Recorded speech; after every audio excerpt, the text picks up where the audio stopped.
Gente, vamos bater um papo. Eu não achei que eu ia aparecer nunca, mas acho que se eu não aparecer, vocês nunca vão se acostumar com essa minha cara, né? Eu decidi aparecer primeiro pra gente bater um papo aí sobre umas coisas aí. Hoje eu tinha visto um vídeo de uma moça comentando sobre isso aqui. Coisas relacionadas à própria Billy. Romance entre um personagem que claramente é uma criança e outro que claramente é um adulto. É velado, a galera não liga lá com o pré. É quando eles botam um anime onde tem uma criança. E aí um homem adulto, ele cuida dessa criança como se fosse filha dele, amor paterno. Tipo assim, vou cuidar dessa pobre criança indefesa que ficou órfã por algum motivo. E assim que ela atingir a maioridade, ou não, ou se ela ficar adolescente peituda já tá bom, eu vou namorá-la, virar casal. E é tudo romantizado com anime. Se você acha esse romance... E isso me chamou a atenção porque é uma coisa que a gente escuta, quem gosta de Vampire Knight, né? Escuta há muito tempo. Porque assim, quem nunca viu Vampire Knight, a história é basicamente de vampiros, né? E, gente, a história tem quase 20 anos. Sinto muito, assim, se você nunca pegar spoiler. Mas, basicamente, existem os vampiros sangue puro e os vampiros normais, né? Que os vampiros normais foram vampiros sangue puro que casaram com humanos e tiveram filhos. Então, esses vampiros, eles chamam de vampiros normais, que na verdade são os vampiros mestiços, né? E aí, até aí tudo bem, né? Todo mundo esquece o fato de que eles não são humanos. O vampiro é monstro, né? Parece humano, né? Mas não é humano, é monstro. Mas as pessoas esquecem porque parece um humano. Tem quatro. Tem 2 braços, 2 pernas, tem uma cabeça. Se reproduz com humano, é humano. Parece humano. Tem humanidade. Tipo assim, né? Tipo assim, qual é? Esses monstros predam o quê? Humano. E aí. Sabe? Mas eu não sei, eu acho que assim, hoje em dia, se as coisas não for muito explícitas. Hoje em dia não, faz 20 anos que a história saiu e faz 20 anos que a gente ouve isso, né? Quem gosta de Vampire Knight. Lembrando que esse daqui não é um vídeo resposta pro vídeo da moça, é um vídeo pra complementar o que ela tá falando. É um vídeo pra gente discutir o tema, né? Não é nada contra a moça, não. É só pra a gente refletir e conversar sobre.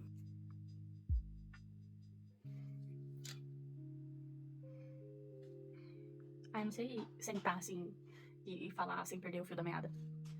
Mas eu vou tentar, assim. Nós que somos fãs de Vampire Knight, a gente escuta essa problemática há muitos anos.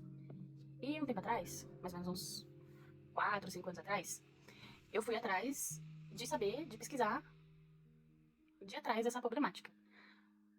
Porque na história do Vampire Knight, a protagonista fica com o irmão. Irmão dela. 2 irmãos, né? Um adotado e um de sangue. E aí, assim, as pessoas julgam a hipnose, né? Falam assim, sobre o que é essa história? Sobre vampiros e a protagonista se apaixona pelo próprio irmão. E ela fica com os 2 irmãos, tanto o de sangue, tanto o adotado. Aí a pessoa fala, credo, porque ela se coloca na pele do personagem. Ela, eu não ficaria com meu irmão, que nojo. E aí, tipo, como... E aí, nessa época, assim, quando eu tava relendo o Vampire Knight, veio um pessoal falando isso, né? Eu não gosto dessa história porque é incesto e não sei o quê. E na época eu ficava assim, ué, mas eles não são humanos. Incesto só tem no reino humano. No reino animal não existe incesto. E aí isso me lembra uma americana, um tempo atrás, no TikTok, que ela falou assim, gente, eu tô abismada, a minha gata tá prenha. E ela não tem contato com outro macho. Aí fala assim pra ela, ué, mas você não tem 2 gatos? Aí ela falou, tenho, mas o outro gato é irmão dela. Ai, amiga. Sabe? As pessoas esquecem que existem outros seres que não humanos. E as suas regras morais e éticas não se aplicam. né? E aí, tipo, há muitas histórias assim, tipo, igual o Megaverse, né? A gente lê muito o Megaverse e as nossas regras éticas e morais não se aplicam ao universo Megaverse, gente. Sabe, eu tenho um vídeo de 2 horas no YouTube falando sobre o Yaoi e o Omegaverse, porque de onde saiu, como que se ocasionou, né? De onde veio, por que que é desse jeito. Eu acho que é falando sobre o Yaoi, né? Falando sobre o Omegaverse, não. Mas eu posso falar sobre o Omegaverse. Mas então, na época, eu fui procurar saber sobre esse negócio tal de incesto japonês aí. E aí eu achei umas coisas bem interessantes. Eu comentei no vídeo da moça, né? Que eu vou deixar o arroba dela marcado aí. E eu vou ler o comentário que eu fiz lá, porque é mais fácil pra mim não me perder. Então, ela fez 2 comentários, né? Sobre a idade dos personagens. Uma personagem muito jovem com um personagem muito mais velho. E aí a desculpa do autor ela tem 463 milênios de anos. A gente sabe que não, querido. Né? E o outro que ela disse é o tal do incesto entre pai e filho. Ou, no caso, igual no Vampire Knight, ela não citou Vampire Knight. Eu só tô colocando Vampire Knight porque é o que me lembra, é o que aconteceu comigo. No Vampire Knight era incesto de irmãos.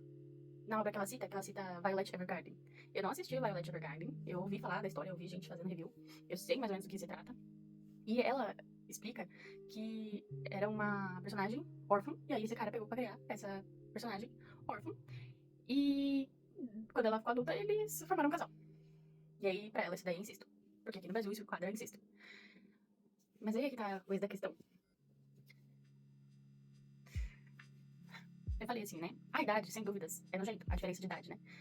O fato deles desenharem crianças e falarem que tem 5 mil anos. Isso aí realmente é nojento. E é mau caratismo do autor mesmo. Eu não consegui achar nenhum embasamento histórico por que isso acontece. Já o incesto eu consigo achar embasamento histórico por que acontece. E eu vou explicar. Então, calma, segura aqui na minha mão, vem comigo. Né? Eu comentei que eu não quero ser taxada de síndrome do branco salvador. Acho que vocês sabem o que é, né? Quando vem alguém lá, europeu, principalmente, vem com a sua cultura, que é diferente, o jeito que vocês fazem as coisas, e eles criticam, porque pra eles o jeito certo é o jeito deles. E aí o seu jeito que é cultural, que é diferente, tá errado, e ponto final. Como se a Europa não casasse pessoas da mesma família pra manter a linhagem da realeza deles lá, dos reis e das rainhas. Tá entendendo? Mas beleza, segura aqui na minha mão, vamos voltar. Eu não quero ser taxada de síndrome do branco salvador e coloca as minhas morais e éticas na cultura alheia. Quando você vai atrás da história do Japão, é bem perturbador. A gente sabe, né? Como que é?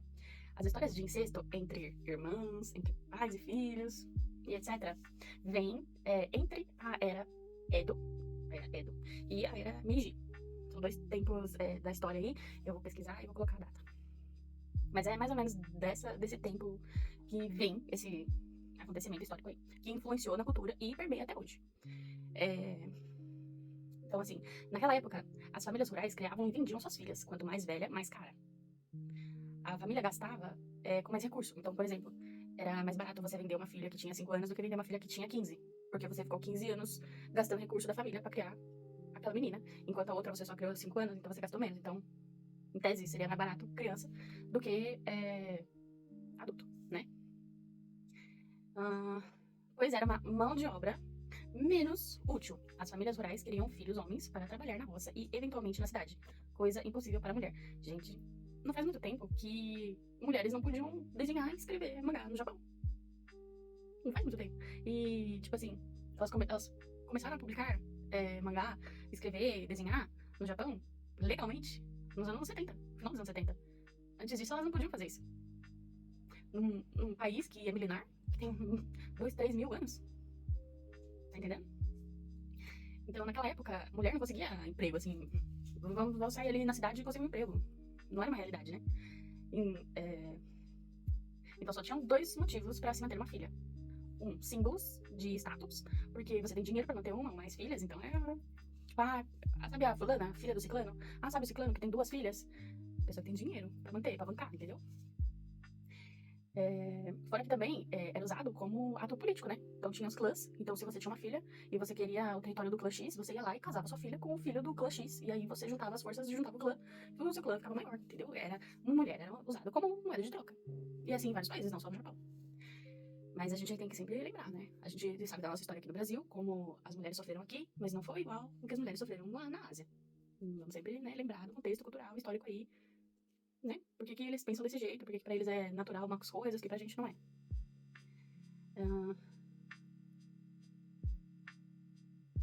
Então, né, tinham 2 motivos pra se manter uma filha. Então, símbolo e status, se você tinha muito dinheiro, ou se você precisava usar como moeda de troca pra unir forças com outro clã. Ou pra vender a uma família que o filho do patriarca estava em idade de se casar. Assim, capitalizar em cima do dote. Então, algumas famílias que não eram tão nobres assim, às vezes até tinham algum dinheiro, eles criavam suas filhas para que elas fossem vendidas, para a família ganhar com dote. E esse dote tinha que cobrir os custos de se cuidar de uma menina. Então, não era barato. E quanto mais velha fosse a menina, mais caro ia ser, né? Com a escassez de mulheres aptas ao casamento, muitas famílias começaram a comprar, por segurança, filhas de aldeões mais jovens, onde, ao crescer numa família abastada, não teriam marcas de miséria. Olha aí. Ao mesmo tempo que garantissem que essas crianças compradas fossem ser submissas à família. Porque se você compra uma menina de 5 anos, frase horrorosa, né? Mas você pega aquela criança com 5 anos, ela vai ter familiaridade e respeito à família que ela vai crescer. E não a que ela não vai lembrar, que ela não vai ter memória. Com 5 anos de idade, gente, você lembra muito pouco. Então, eles queriam garantir que essa menina não fosse trair a família. Então, eles pegavam bem jovens, que era mais barato, e eles conseguiam treinar e adaptar essa criança para servir um futuro marido. Então, essas meninas cresciam junto com o futuro marido como irmão mesmo. Não que a família fosse criar ela como filha, mas que era ali no dia a dia, brincava junto, crescia junto, passava os anos juntos, aprendia junto, entendeu? E não ajuda muito o fato deles usarem Aniki, Onissa, Onitia, Onitia, Onessa, Onessa, sabe?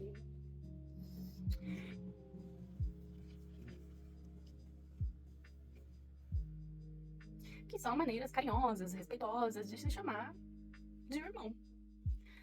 E mesmo que o vínculo seja mais de amizade do que de irmandade, né? Então, por exemplo, vamos supor que o filho mais velho já tinha uma menina prometida, né, pra casamento, só que ele tinha mais 3 irmãos. Ele não tratava os irmãos dele igual ele tratava a futura esposa, que ali, no caso, era adotada ali na família, né? Os tratamentos não eram iguais. Mesmo que a menina se referisse a ele como Onitia. Tá entendendo? O laço que se formava não era de irmãos. Tinha o jeito de se referir, né, carinhosamente, mas o laço não era esse, não. Afinal, a menina já prometida, já chegava na casa prometida. E todo mundo sabia. Não era um segredo, entendeu? Eles não adotavam uma criança pra criança ficar na casa como irmãos. Não, ela vinha pra aquela casa e desde o início todo mundo já sabia que ela ia ser a futura esposa da criança, do primogênito, do seja lá quem for que ela foi prometida. Ela já entrava lá com um dever a cumprir. Aqui, deixa eu ver onde eu parei. É um dever que ela carrega e ela tem que cumprir com esse dever. Afinal, ela foi vendida, não teve escolha. E tem que pagar pelo investimento. Temos que lembrar que era muito caro ter filhos, ainda mais um que era considerado menos útil. Se você desse a sorte de ser vendida para outra família, você estaria sendo útil para sua família. E agora você está condenada e seria esse o seu trabalho. Se tornar esposa do primogênito da família. A menina comprada, o primogênito da família, os pais e os avós, todos nunca tratavam a criança como filha, e sim como a futura esposa do meu filho, do meu neto.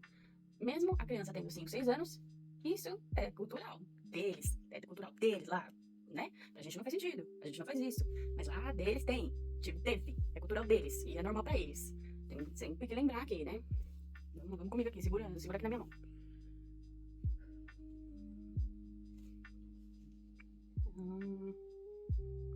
Hoje em dia, não se vê na sociedade japonesa, mas o senso comum de criar um estranho, e mesmo com os anos, que sempre vai ser um estranho, não importa se eles têm um laço de amizade, de amor, sempre vai ser o estranho, sempre vai ser a pessoa que veio de fora, que não nasceu ali na família.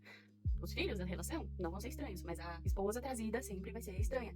Não importa se ela foi criada como irmãos, se ela foi, se ela passou muitos anos ali com a família, se eles têm um laço de amizade, não importa, ela sempre vai ser estranha. O sangue dela não faz parte do sangue daquela família. Do filho, sim, o filho será tratado como parte da família. A esposa, não. E aí, eu citei um exemplo lá no comentário sobre o Sag Drop, né? E no Sag Drop dá pra ver claramente que a personagem não está apaixonada pelo pai. Apaixonada pelo pai dela. Ela se sente no dever de retribuir o capital e a esposa que ele perdeu ao decidir criá-la. Olha aí. Quando eu descobri o final da história, eu tenho todos os Sag Drops ali. Depois eu pego, deixa eu ver se eu pego, calma aí. Então aqui o Sag Drop é o mangá dessa capa aqui, né? E aí você vê que a história começa com ela pequenininha, Ela tinha um pai muito idoso que ficou com uma mulher aí, essa mulher engravidou, jogou o filho na mão dele, só que ele já tava idoso, ele foi de arrasta pra cima. E aí, a menina ficou órfã. E um dos primos ali decide pegar ela pra criar, pra cuidar. E aí, a história conta isso, né? Ela crescendo, ele cuidando dela. E aí, você vê que cada volume aqui, ela cresce um pouco.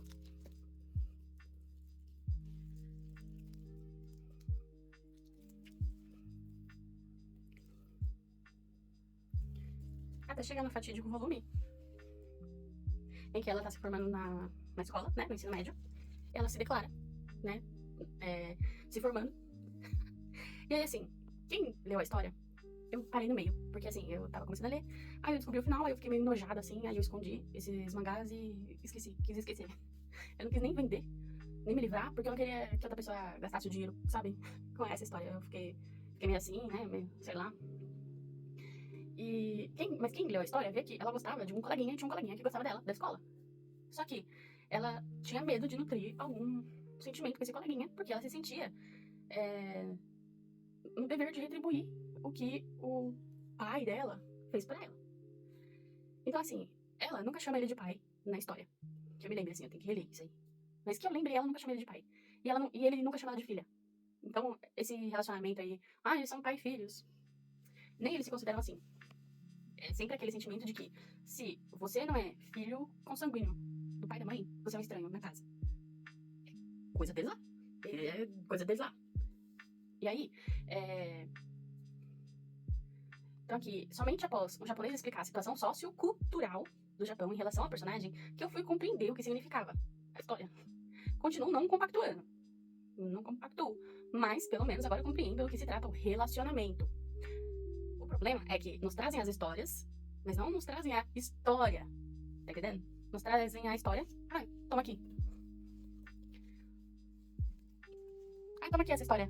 Mas ninguém explica mais nada. Tipo, qual é o contexto sociocultural pra ela pensar que ela tá devendo alguma coisa pra esse cara que criou ela?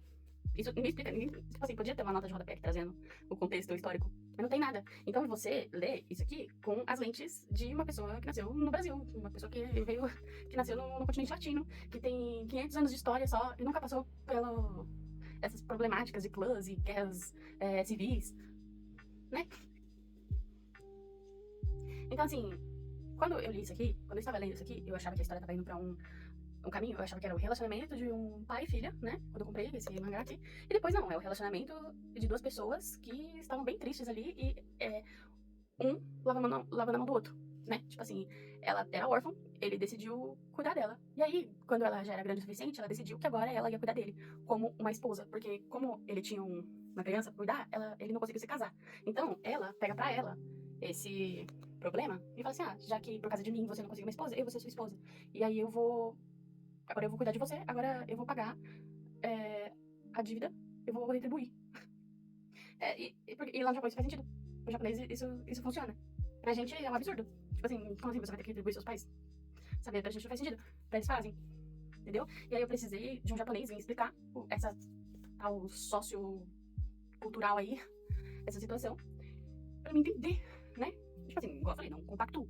Mas agora eu entendi. Agora eu sei por que acontece. Eu sei como que funciona. E aí, isso aqui é um exemplo. E levando isso em consideração, eu consigo entender por que esse tipo de história existe. E só existe lá. Nunca ia existir esse tipo de história aqui no Brasil, porque culturalmente a gente não tem nada parecido.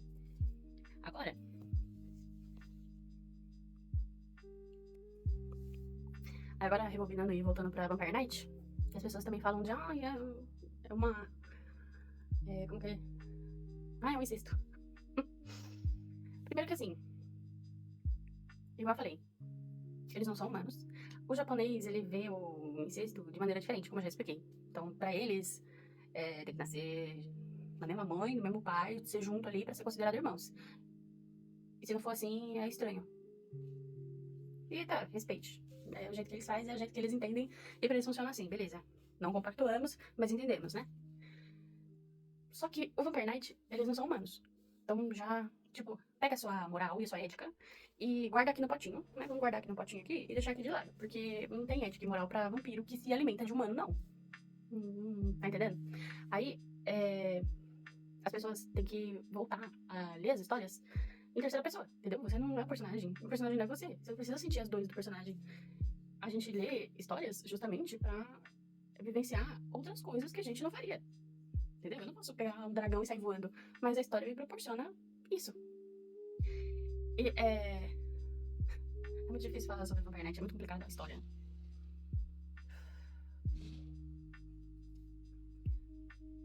Então vamos aqui, definimos que eles não são humanos, eles são monstros que se disfarçam de humanos. Tanto é que os puro-sangue, a forma real deles não é humana. Cada um se transforma num ser, né? A Yuki, ela se transforma numa borboleta, o irmão dela se transforma num lobo, tem um que se transforma numa coruja, cada um é uma coisa. Não é humano, eles se transformam em humanos, eles parecem humanos, mas não são.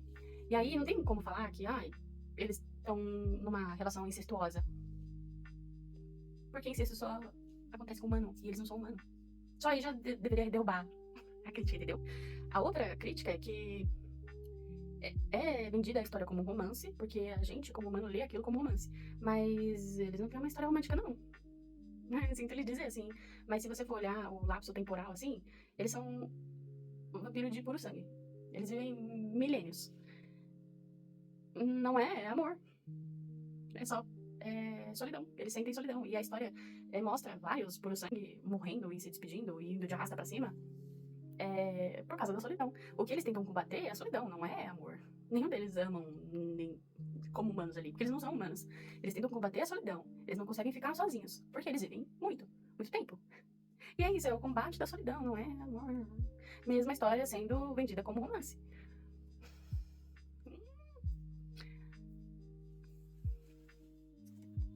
Então, né, beleza. Já entendemos a parte sociocultural. Que pro japonês, se a pessoa... Ela pode estar morando junto, ter a mesma idade, ir pra escola junto, ser criado junto, não significa que eles são irmãos. Então, o Zero e a Yuki, eles não são irmãos. Tanto que eles nunca se chamam como irmãos. O Zero nunca chama o pai da Yuki como pai. A Yuki, ela se sente adotada, né? Pra ela, o pai dela é o pai dela, e é isso aí. E ela chama ele de pai, e ela trata ele assim. E o pai dela trata como filha. Pra ele, a Yuki é filha dele, e é isso aí, entendeu? Já o Zero não. Pra ele, a mãe e o pai dele eram os caçadores que morreram. Os pais dele morreram. E ele é ele. Ele não é irmão da Yuki, e ele não é filho do pai da Yuki. Ele não é adotado, tá entendendo? Ele não se sente assim, e a história inteira ele demonstra isso. Então, né? Pela perspectiva japonesa, eles não são irmãos. Mesmo morando junto, mesmo estando junto, crescendo junto, indo pra escola junto, sendo criada pela mesma pessoa, eles não se consideram irmãos, não. Então, tem isso. Tem o fato de que eles não são humanos. Um é um híbrido de caçador com um vampiro. O outro é um vampiro puro sangue. Aí, vamos pro segundo, que é um triângulo amoroso, né? Entre a Yuki, o Zero e o Kanami. O Kanami é dito como o irmão da Yuki. Só que, né, como eu falei, 20 anos, tem 20 anos essa história. Então não é spoiler mais. Mas ele não é irmão da Yuki. Pior ainda, ele é tipo avô, tio-avô. Uma coisa assim, é um parente muito, muito, muito, muito distante. É um dos primeiros puro sangue que tinha. E ele tava adormecido, porque, igual eu falei, os caras não morrem, entendeu? Ele tava lá na propriedade da família, embalsamado lá num caixão. E os pais da Yuki, esses sim, são incesto, mas não é incesto. Porque, igual eu falei, eles não são humanos, então não tem como ser uma relação incestuosa, porque eles são animais, né, gente? Eu não sei qual é o animal que é a mãe da Yuki e o pai da Yuki, mas, igual eu falei, a versão humana deles é porque eles se transformam em humanos, mas eles não são humanos, não. Os pais da Yuki são irmãos de sangue.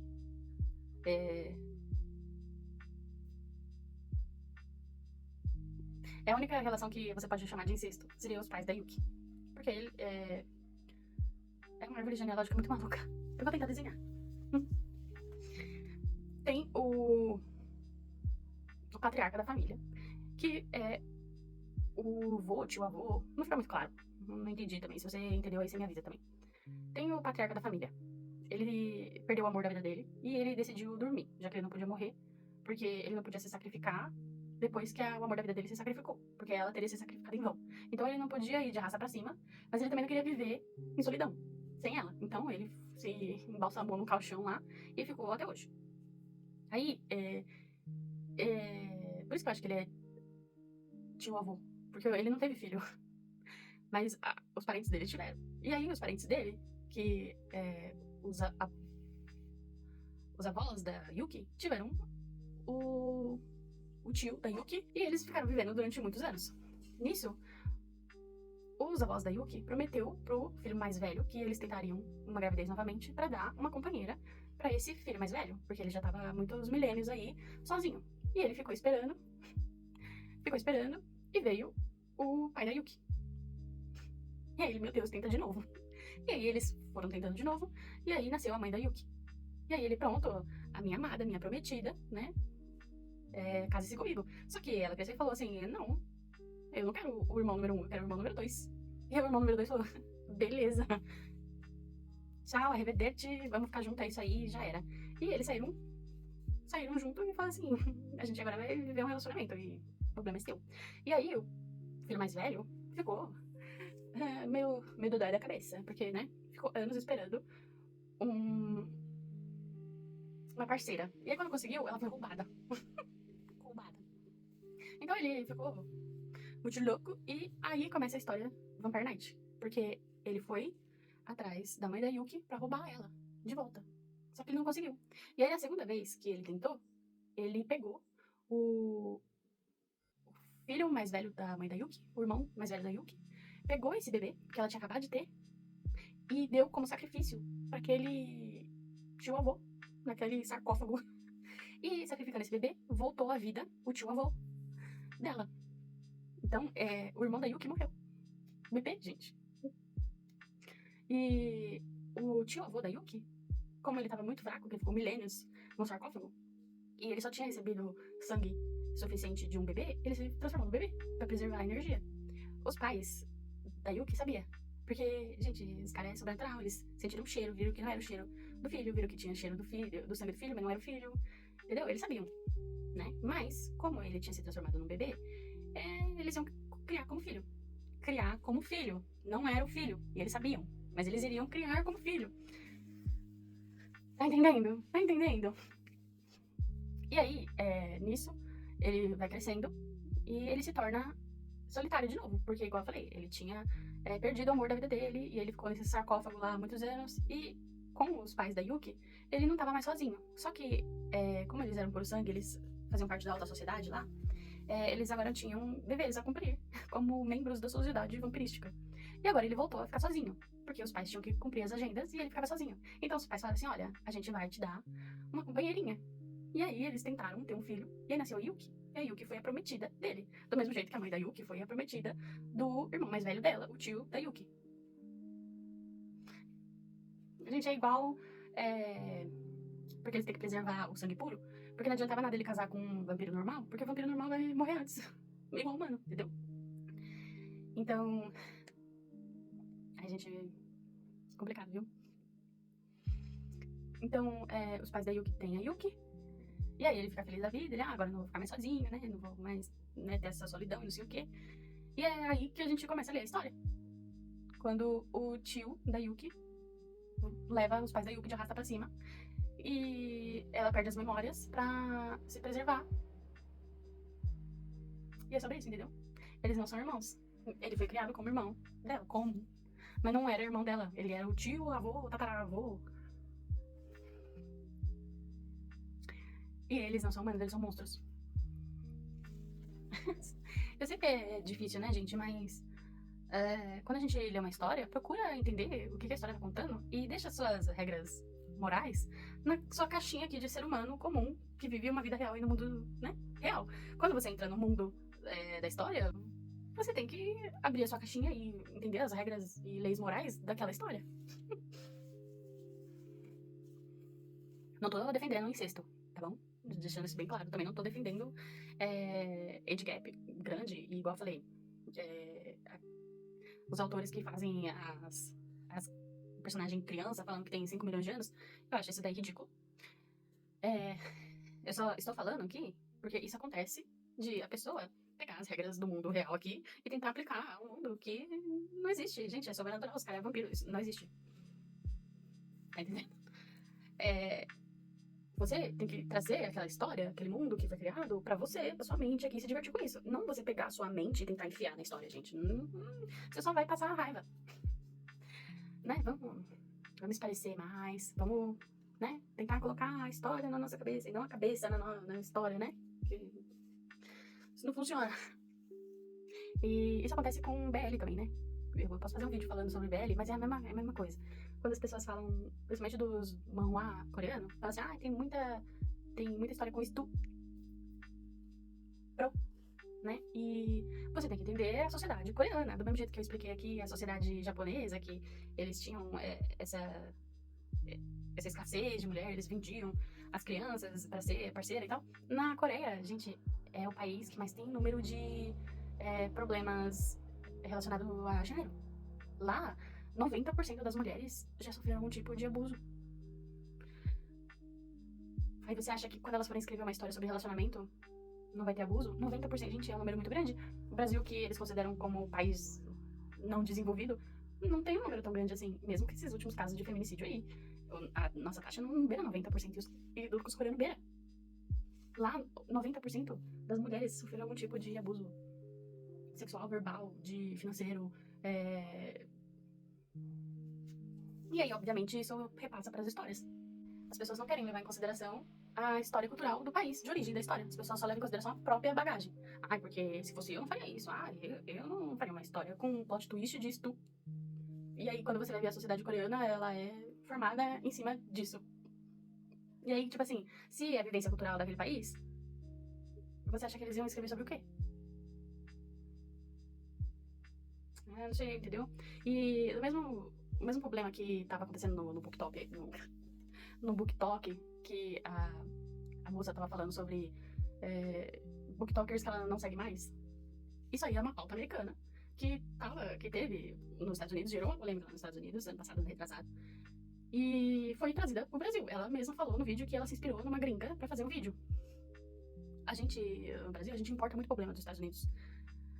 A gente não tem 1/3 desses problemas, mas a gente importa todos os problemas, todas as pautas dos Estados Unidos pra gente. E não faz parte da nossa cultura. A nossa cultura não é igual a deles, mas a gente importa os problemas deles. E a gente quer enfiar nossos problemas e as nossas soluções de problema nos asiáticos também. E, obviamente, não dá certo. A gente não consegue resolver os problemas que a gente traz pro Brasil, das pautas americanas, porque esse problema não é nosso, é dos americanos, eles que têm que resolver. E do mesmo jeito que a gente tá tentando resolver os nossos próprios problemas de feminicídio, de LGBTfobia, né? A gente tem nossos próprios problemas pra resolver, mas a gente não deve ficar pegando problema dos outros países, e a gente também não deve ficar tentar resolver problemas dos outros países. Mas o Z-Gap do Japão é nojento. É nojento, mas isso é pro japonês lidar, entendeu? Eles que se virem com esse problema de gostar de escrever história de criança. O personagem que parece criança. Eles que se resolvam com isso daí, entendeu? A gente aqui não tem esse problema. Isso nunca foi problema aqui no Brasil. Não tem história tentando fetichizar criança aqui. É deles lá, eles que têm que resolver. A gente não pode resolver por eles. Porque se a gente tentar resolver por eles, eles nunca vão aprender.